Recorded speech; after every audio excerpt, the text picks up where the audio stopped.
ఒక మెరుపు మన కళ్ళ ముందు పడుతుంది. ఒక ఉరుము మన గుండెలోని భయాన్ని పెంచుతుంది. కానీ మీరెప్పుడైనా ఆలోచించారా? అవి కలిసి మనలో భయాన్ని పెంచుతున్నాయే కానీ వాటి వెనుక ఉన్న సైన్స్ మాత్రం మనం పూర్తిగా తెలుసుకోవడం లేదని. ఈరోజు మనం ఉరుము మెరుపుల వెనుక ఉన్న సైన్స్ని తెలుసుకోబోతున్నాం. ఈ వీడియో చాలా ఇంట్రెస్టింగ్గా అండ్ ఇన్ఫర్మేటివ్గా ఉంటుంది. స్కిప్ చేయకుండా ఎండ్ వరకు చూడండి. ఈ మెరుపు ఉరుముల గురించి పూర్వీకులు చాలా కథలు చెప్పేవారు. మన హిందూ పురాణాల్లో ఉరుము అనేది దేవతల కోపం అని నమ్మేవారు. ఇంద్రునికి కోపం వచ్చినప్పుడు వజ్రాయుధాన్ని ఆకాశంలోకి విసిరితే మెరుపులు పడతాయని, ఉరుములు వస్తాయని నమ్మేవారు. ఇంకొన్ని గ్రామాల్లో అయితే మెరుపును చూసి దేవుళ్ళ ఆగ్రహం అనుకుంటూ కొద్దిసేపు ఇంట్లో దీపాలు కూడా ఆర్పేవారు. ఇవన్నీ ఇప్పటికీ చాలా గ్రామాల్లో ఇంకా నమ్ముతున్న విషయాలే. కానీ ఈరోజు మనం తెలుసుకోబోయేది ఆ నమ్మకాల వెనుకున్న నిజమైన సైన్స్. మీరు ఇంట్లో ఏదైనా పని చేస్తుంటే ఒక్కసారిగా బయట ఓ మెరుపు వెలిసింది. ఆ తర్వాత గగనమే కంపించిపోయేటట్టు ఓ ఉరుము ఉరిమింది. కానీ మీరెప్పుడైనా ఆలోచించారా మెరుపు ఎందుకు ముందు వస్తుంది, ఉరుము ఎందుకు ఆలస్యంగా వస్తుంది అని? అంతేకాదు, అసలు మెరుపు ఎలా వస్తుంది? ఒక్క మెరుపుతో మనం ముప్పు తప్పినట్టేనా, లేదా ఇంకా మెరుపులు పడే ఛాన్సెస్ ఉన్నాయా? ఈ వానకాలంలో మనందరినీ భయపెడుతున్న మెరుపు ఉరుముల వెనుక ఒక అద్భుతమైన సైన్స్ దాగి ఉంది. ఇప్పుడు మనం ఆ గగన గర్భ రహస్యం గురించి తెలుసుకోబోతున్నాం. కానీ ఇది నచ్చని సైన్స్ క్లాస్ లా కాకుండా ఒక సింపుల్ టాపిక్ లాగా ఎక్స్ప్లెయిన్ చేస్తాను. మీరెప్పుడైనా మీ ఇంట్లో కార్పెట్ మీద నడిచి ఒక్కసారిగా డోర్ హ్యాండిల్ ని పట్టుకోగానే ఒక చిన్న స్పార్క్ వచ్చినట్టు అనిపించిందా? లేదా ప్లాస్టిక్ కుర్చీలో చాలాసేపు కూర్చొని లేచినప్పుడు చిన్నగా షాక్ తగిలినట్టు సౌండ్ ఎప్పుడైనా వినిపించిందా? ఒకవేళ అలా వచ్చి ఉంటే అవి కూడా చిన్న చిన్న మెరుపులే. వాటిని సైన్స్ లో మనం స్టాటిక్ ఎలక్ట్రిసిటీ అంటాం. ఇవి మన దగ్గర చిన్న చిన్నగా జరిగితే ఆకాశంలో ఇదే ప్రాసెస్ చాలా పెద్దగా జరిగి ఆ తర్వాత ఒక్కసారిగా పెద్ద మెరుపులాగా భూమి మీద పడుతుంది. ఒక్కో మెరుపు వేల కోట్ల వోల్ట్స్ ఎనర్జీతో మేఘాల మధ్య లేదా మేఘం నుండి భూమి వైపు కదిలే ఒక ఎలక్ట్రిక్ డిశ్చార్జ్. ఈ డిశ్చార్జ్ వల్లనే మనకు మెరుపు కనిపిస్తుంది. తర్వాత ఆ డిశ్చార్జ్ వల్లనే గాలిలో డిస్టర్బ్ అయ్యే సౌండ్సే మనకి ఉరుములాగా వినిపిస్తాయి. ఇప్పుడు ఈ మెరుపు ఎలా ఏర్పడుతుందో చాలా సింపుల్ గా తెలుసుకుందాం. వానకాలం వస్తే ఆకాశం మేఘాలతో నల్లగా మారుతుంది. కాస్త సమయం గడిచాక ఆ మేఘాల మధ్య రాపిడి మొదలవుతుంది. ఆ తర్వాత మేఘాలన్నీ చిన్నపాటి గాలులతో కదిలి ఒకదానికొకటి తాకుతాయి. అలా తాకినప్పుడు వాటి మధ్యలో పాజిటివ్ అండ్ నెగిటివ్ ఛార్జీలు డెవలప్ అవుతాయి. ఇప్పటి వరకు స్టాటిక్ ఎలక్ట్రిసిటీ అని తెలుసుకున్నాం కదా. ఈ ప్రాసెస్ ఇక్కడ చాలా పెద్ద స్కేల్ లో జరుగుతుంది. ఒక స్టేజ్ కి వచ్చాక మేఘం లోపల ఉన్న నెగిటివ్ ఛార్జీలు అన్ని భూమి మీద ఉన్న పాజిటివ్ ఛార్జీలకు అట్రాక్ట్ అవుతాయి. అలా ఒక్కసారిగా మేఘం నుండి భూమి వైపు బలంగా విద్యుత్ డిశ్చార్జ్ జరుగుతుంది. అలా డిశ్చార్జ్ అయిన ఎనర్జీనే మనకు మెరుపులాగా కనిపిస్తుంది. మనలో చాలా మంది మెరుపును చూసిన వెంటనే ఉరుమును కూడా వింటారు అని అనుకుంటారు. కానీ మెరుపు ముందు వస్తుంది, ఉరుము కొంచెం లేట్ గా వస్తుంది. ఎందుకంటే మెరుపు అనేది లైట్, అది చాలా ఫాస్ట్ గా ట్రావెల్ చేస్తుంది. కానీ ఉరుము అనేది ఒక సౌండ్ వేవ్, అది గాలిలో చాలా లేట్ గా ట్రావెల్ చేస్తుంది.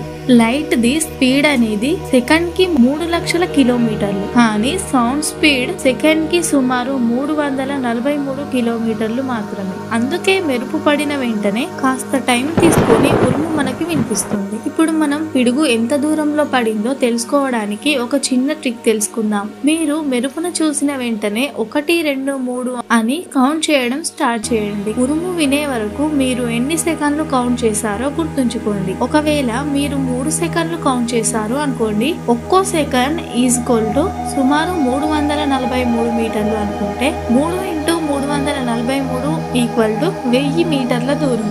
అంటే ఇక్కడి నుంచి ఒక్కో కిలోమీటర్ దూరంలో పిడుగు పడింది అని అర్థం. ఈ చిన్న టెక్నిక్ వాడి పిడుగు ఎంత దూరంలో పడిందో మనం తెలుసుకోవచ్చు. లైట్ బలంగా వచ్చి భూమి మీద పడితే దాన్నే మనం మెరుపు అనుకుంటాం. కానీ ఆ మెరుపులో కూడా చాలా రకాలున్నాయి. అవేంటో చెప్తా వినండి.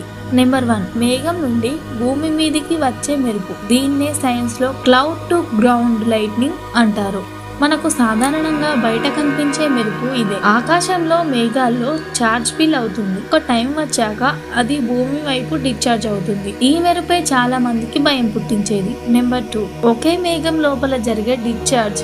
దీన్నే సైన్స్ లో ఇంట్రా క్లౌడ్ లైట్నింగ్ అంటారు. ఇక్కడ ఒకే మేఘంలో ఏర్పడిన ఛార్జెస్ అన్ని ఒకదానితో ఒకటి తాకుతూ డిశ్చార్జ్ అవుతాయి. అంటే ఇది భూమి మీద పడదు, మేఘం లోపలే మెరుపులు మెరుస్తూ కనిపిస్తాయి.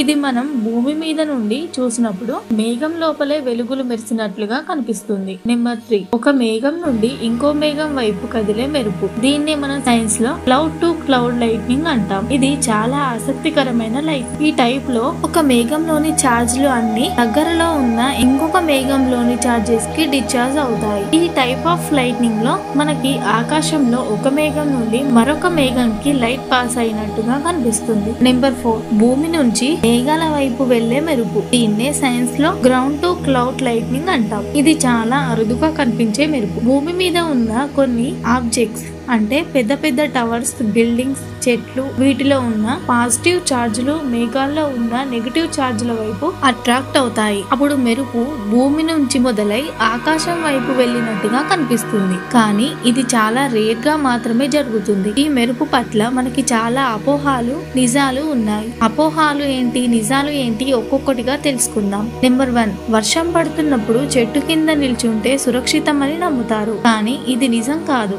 నిజానికి చెట్టుకి మెరుపును ఆకర్షించే గుణం ఎక్కువగా ఉంటుంది. ఒకవేళ మనం చెట్టు కింద నిల్చుంటే పిడుగు నేరుగా మన మీద పడే ఛాన్సెస్ ఉంటాయి. అందుకే చెట్ల దగ్గర ఉండకుండా బదులుగా కార్ లేక బిల్డింగ్ లోకి వెళ్లిపోవడం చేయాలి. ఆ టైంకి కార్ లేదా బిల్డింగ్ లేకపోతే ఏదైనా తక్కువ ఎత్తుగల ప్లేస్ లోకి చూసుకొని వెళ్లిపోవాలి. నెంబర్ 2, ప్లాస్టిక్ చెప్పులు వేసుకుంటే మెరుపు ఏమీ చేయదు అని నమ్ముతారు. కానీ ఇది తప్పు. ప్లాస్టిక్ చెప్పులు ఒక లెవెల్ వరకే మనకి ఇన్సులేషన్ పనిచేస్తాయి. కానీ మెరుపు అంటే చిన్న ఎలక్ట్రిక్ షాక్ కాదు. అది కొన్ని లక్షల వోల్ట్ల ఎనర్జీని క్యారీ చేస్తుంది. ఏ చెప్పులైనా దాన్ని ఆపలేవు. నెంబర్ 3, ఒకసారి మెరుపు పడితే ఆ ప్రదేశంలో మళ్ళీ మెరుపు పడదు అని నమ్ముతారు. కానీ ఇది అబద్ధం. మెరుపు ఒకే ప్రదేశంలో చాలా సార్లు పడొచ్చు. స్టాటిస్టిక్స్ ప్రకారం ఒక్కో స్కై స్కాపర్ మీద ఇయర్లీ 10 నుంచి 100 సార్లు మెరుపు పడే ఛాన్సెస్ ఉంటాయి. ఎగ్జాంపుల్, ఎంపైర్ స్టేట్ బిల్డింగ్ ని సగటున ఒక్క సంవత్సరానికి 23 నుంచి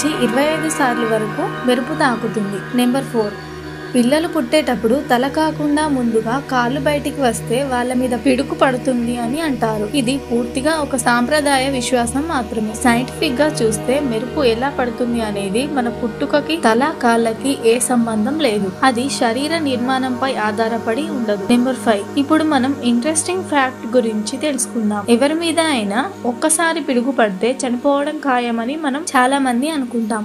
కానీ రాయ్ అనే వ్యక్తిని మెరుపు 7 సార్లు తాకింది. 7 సార్లు తాకినప్పటికీ అతను ఇంకా బతికే ఉన్నాడు. అతను అమెరికాలోని వర్జీనియా అనే ప్లేస్ లో ఫారెస్ట్ రేంజర్ గా పనిచేసేవాడు. 1942 నుంచి 1977 వరకు వేరు టైంలో మెరుపు అతన్ని 7 సార్లు తాకింది. అందుకే అతని హ్యూమన్ లైట్నింగ్ రాడ్ అనే బిరుదుని ఇచ్చారు. Guinness book of world records లో కూడా అతని పేరు ఉంది.